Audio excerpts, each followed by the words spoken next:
In this lesson, we'll talk about thesis statements. Most particularly, we want to talk about what makes a good thesis statement. So, a thesis statement should, first of all, it should come at the end of the introduction, generally in the introduction's final line. Second, and this is an important one, it should function as an arguable claim. So you might wonder what that word means, arguable, and that idea of arguable claim. And what I'd like to do in this lesson is talk about that. And hopefully by the end of it, that will be a more clear point. Basically, if at the end of your thesis statement, if after reading it, a reader could ask the question, so what? If the reader could do that, it means you don't have an arguable claim. All right, let's talk about that a little bit and see if we can make sense of that. Look, for example, at this ad, a Got Milk ad with Serena Williams. If the thesis were, Serena Williams' Got Milk ad shows a strong woman's body, the reader could, after looking at that statement, say, so what? So what follows from the fact that we have a strong woman's body in that particular picture? This statement, as you'll see, does better. It answers that question, so what? By showing a strong woman's body, Serena Williams' Got Milk ad argues that all women need not fit some impossible to achieve notion of beauty. So hopefully, as you see there, what's happened is the writer has gone a step further than just stating that the ad had a strong woman's body. And now what's happened is that indeed that question, so what, if it could have been asked about the previous the previous thesis statement, has now been answered. With that statement, argues that all women need not fit some impossible to achieve notion of beauty.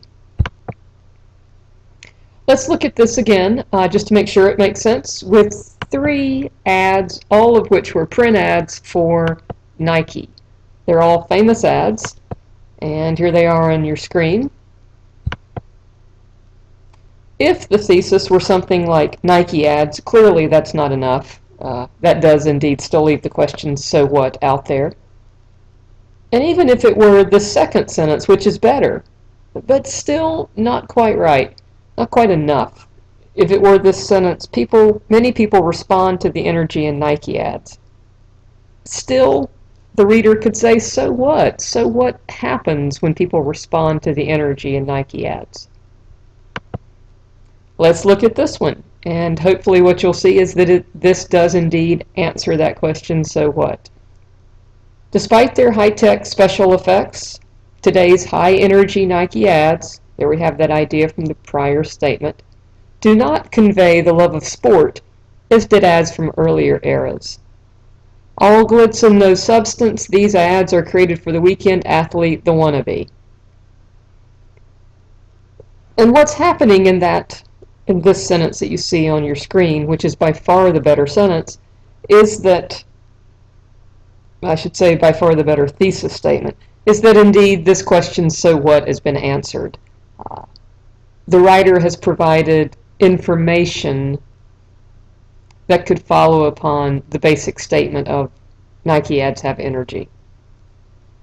And by the way, as you're probably seeing, this statement, this thesis statement, does indeed have 2 sentences, and I want to let y'all know that that is absolutely fine. There is no hard and fast rule that a thesis statement should be only 1 sentence.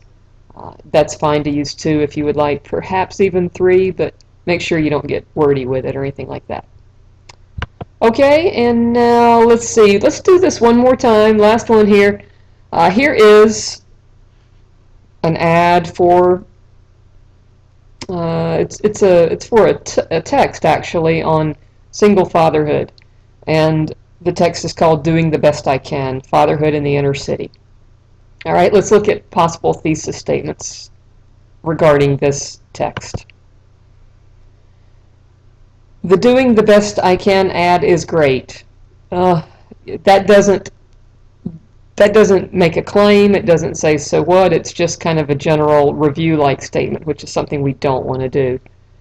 So that one's not going to work. Let's look at the second one. The doing the best I can ad is great because it challenges so many stereotypes. Well, that's getting closer. That's getting closer. However, it could still be a bit more precise. It could still answer that question, so what?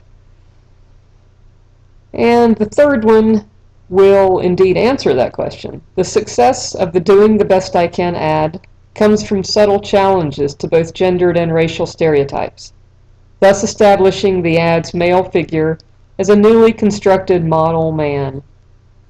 There we have substantive information. We have the writer trying to go further than a surface level statement and trying to answer that question, so what? That's what you're shooting for when you do your thesis statement in this ad analysis essay. Very quickly, I want to go ahead and summarize things not to do. These have been hinted at in prior parts of the video, but let's make real sure we know about that. Things not to do: don't just state a fact. Nike ads use many famous athletes. That's not a claim. That's not arguable. It's simply a fact. So we would not want to do that. Don't provide a laundry list. And this is a tempting approach, but again, the laundry list doesn't answer that question, so what? Here's an example of a laundry list sort of thesis. The Serena Williams Got Milk ad makes good use of three important items: a strong female body, a powerful celebrity endorser, and a staple found in most American refrigerators.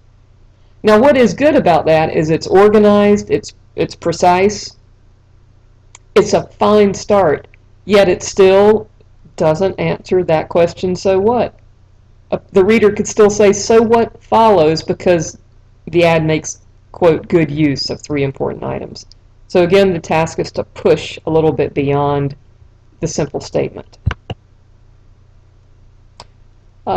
We also want to avoid things about judgments about the ad's success or failure. The movie review approach. Nike ads are really great, just not enough, doesn't push far enough. Of course, doesn't answer that question, so what?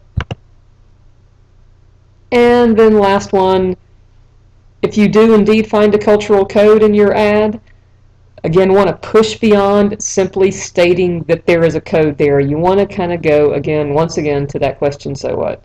Chrysler's M&M ad makes uses of stereotypes of masculinity. Again, so what? All right, so I hope that makes sense. And now what would be the next step, and also assigned for today, is to look at another video I've developed on body paragraphs. So please go ahead and look at that. It's called Analytical Paragraphs in a form called the meal plan. And what you will see is that these paragraphs connect with the thesis statement.